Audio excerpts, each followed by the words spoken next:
ভালোবাসা মানে একটা সময় মানুষ বলতো বিশ্বাস, শ্রদ্ধা, সম্মান, ধৈর্য, এইটা।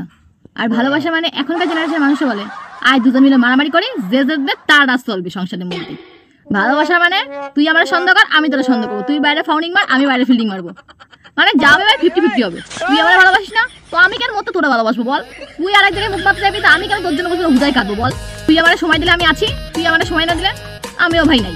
ভালোবাসা মানে এখনকার জেনারেশনে তর্ক বিতর্ক, যুদ্ধ, ঝামেলা, অশান্তি, ডিভোর্স, খরগোশ, এন্ডিং। কেন বাসো ভালো? মানে সুখে থাকতে ভূতে কিলায়? মানে একা আছো ভালো লাগছে না? হ্যাঁ, সিঙ্গেল লাইফ ভালো লাগে না? এঙ্গেজড হয়েও তো মিঙ্গেল হয়ে তো কিছু করতে পারবা না। মানে অ্যাকচুয়ালি তোমরা কিছু করতেই পারবা না, কখনোই কিছু করতে পারবা না। শোনো ভাই, একা থাকো, একা খাও, ঘুমাও, পড়ো। ভালোবাসা কোনো এক জামানায় ছিল, এখন নেই। তখনও ছিল কিনা জানি না, তখন মানুষ যুদ্ধ করতো, বুঝতে পারছো? মানে এখনকার মানুষ একটা অন্যরকম যুদ্ধ করে, তখনকার মানুষ আর এক রকম যুদ্ধ করতো। তো কোনো কালে ভালোবাসা ছিল না, ভালোবাসা খুঁজতে আইছে কলিযুগে। ঘুমাও।